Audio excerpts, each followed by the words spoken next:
nanti kita akan melihat Jabal Sur, tempat di mana baginda Rasulullah SAW ketika beliau melaksanakan hijrah kemudian sempat bersembunyi beberapa hari di Jabal Sur, atau tepatnya di Gua Sur. Dari Jabal Sur nanti kita akan melanjutkan perjalanan kita menuju ke Tanah Arafah, Padang Arafah, tempat di mana Rasulullah SAW pernah melaksanakan haji terakhir beliau, dan juga tempat pelaksanaan ritual ibadah haji, puncak ibadah haji. Karena Rasulullah mengatakan dalam sebuah hadisnya, Al-Hajju Arafah, bahwa inti dari haji adalah Arafah, tempat kita bagi jamaah haji melaksanakan ibadah wukuf. Dan di Jabal Rahmah ada satu monumen sejarah, yaitu yang dikenal dengan Jabal Rahmah.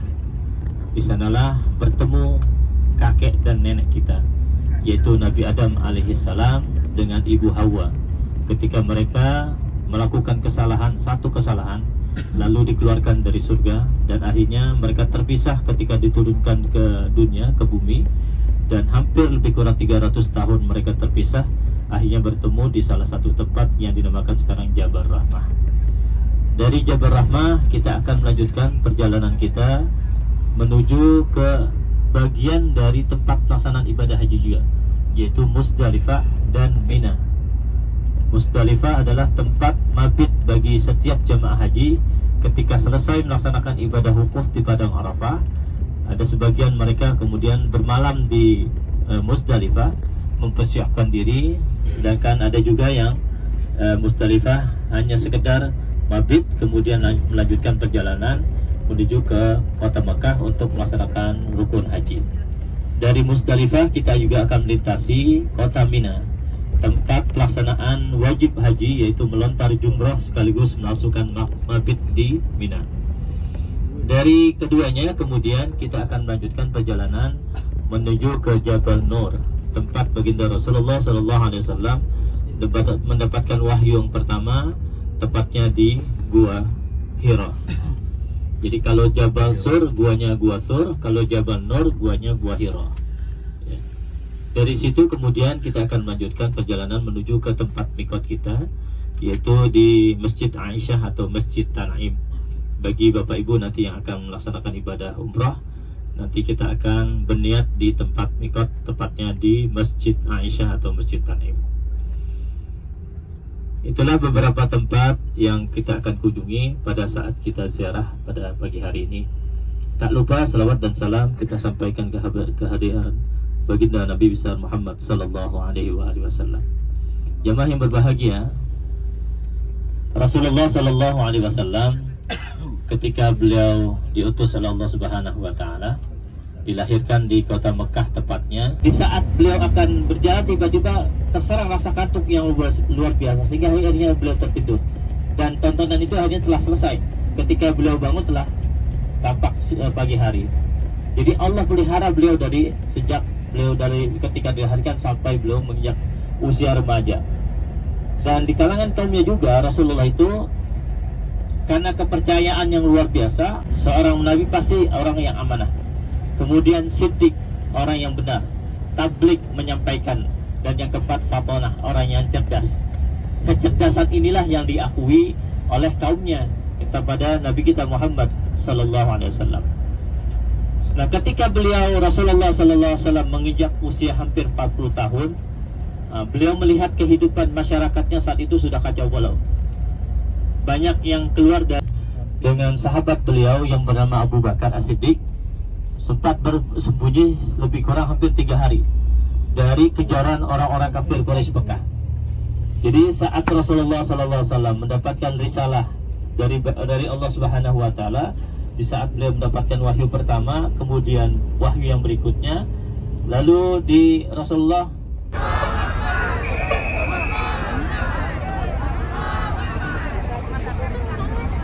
kita foto background.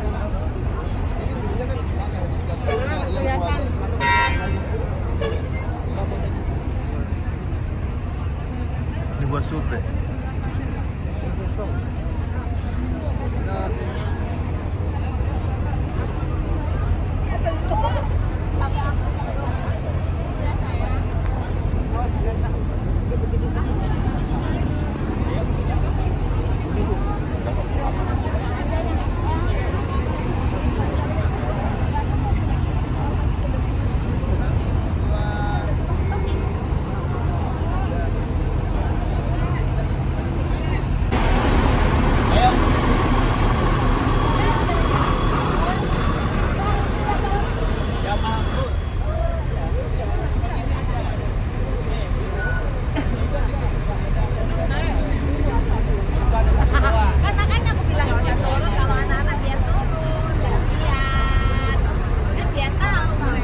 menggunakan 2 selendang. Satu selendang mengikat bagian tubuhnya, satu selendang lagi untuk menyembunyikan perbekalan yang beliau siapkan untuk ayahnya dan untuk baginda Rasulullah. Kemudian yang berikutnya adalah ada putra beliau yaitu Abdullah yang turut melihat situasi di kota Mekah sebagai informan mengabarkan situasi di kota Mekah terhadap kepada baginda Rasulullah dan kepada Abu Bakar. Lalu ada juga budak yang beliau miliki, Amir bin Fuhairah. Inilah padang Arafah, ditunjukkan dengan pelang warna kuning. Itu batas masuk seseorang ketika berada di tanah Arafah. Jadi ketika jamaah haji yang melaksanakan rukun haji yang kelima, yaitu melaksanakan puncak pelaksanaan ibadah haji dengan cara melaksanakan wukuf, seluruhnya mereka akan terpusatkan pada tanggal 9 Zulhijjah di tanah Arafah, di padang Arafah. Jadi seluruhnya yang sudah berniat untuk melaksanakan ibadah haji akan melaksanakan wukuf dengan ditempatkan di beberapa tempat yang sudah disediakan oleh pemerintah Saudi, dan tapal batas itu ditandai dengan pelang warna kuning ini yang ada di depan kita sepanjang itu. Posisi sekarang kita ini belum masuk bagian tanah Arafah. Makanya orang yang melaksanakan ibadah wukuf tidak sah wukufnya kalau berada di areal di luar dari tanah Arafah. Ya, misalkan Bapak Ibu jalan-jalan pada saat waktunya Arafah sampai ke batas ini. Nah, ini dianggap nggak sah kalau dia berada seharian sampai selesai. Dia harus berada di bagian dalam. Nah, ini Arafah, ini batasnya sampai sini. Ini batas sudah kita masuk ke bagian Arafah. Dan pemerintah Saudi sudah membangun secara permanen untuk kamar mandi dan toilet secara permanen. Sedangkan tenda-tenda itu dibangun mendekati pada saat wukuf di padang Arafah. Dan di sebelah kiri kita ini adalah shelter kereta yang mengangkut jamaah dari Arafah menuju Muzdalifah langsung ke Mina. Jadi salah satu bagian upaya pemerintah Saudi untuk mengatasi kemacetan yang sering terjadi tiap tahun pada saat puncak pelaksanaan ibadah haji ini, itu karena seluruh jamaah keluar bersamaan dengan mengendarai kendaraan bus, ada mobil kecil. Bayangkan kalau misalkan 3 juta orang keluar bersamaan, pastilah ya kemacetan tidak bisa dihindari. Kalau sekarang kita bisa melewati Arafah dengan keadaan lengang karena kondisinya belum haji. Tapi pada saat puncak haji itu sangat kredit luar biasa. Tapi alhamdulillah pada tahun kemarin, pada tahun ini masih ya, haji yang kita laksanakan kemarin itu berjalan dengan sangat lancar sekali. Karena pemerintah Saudi saat itu membatasi jumlah jamaah yang hadir pada saat puncak pelaksanaan ibadah haji. Jadi masing-masing negara saat itu dipotong kuotanya 50%. Indonesia yang biasa mengirimkan 200 lebih jamaah cuma dapat kebagian 100.000. Ya, ini bagian masih tempat-tempat pelaksanaan wukuf yang ditempatkan seluruh jamaah dari seluruh dunia. Dan biasanya untuk membedakan jamaah dari Asia Tenggara, dari Eropa, dari Timur Tengah, itu dibedakan dari tiang-tiang yang ada di sekitar Arafah.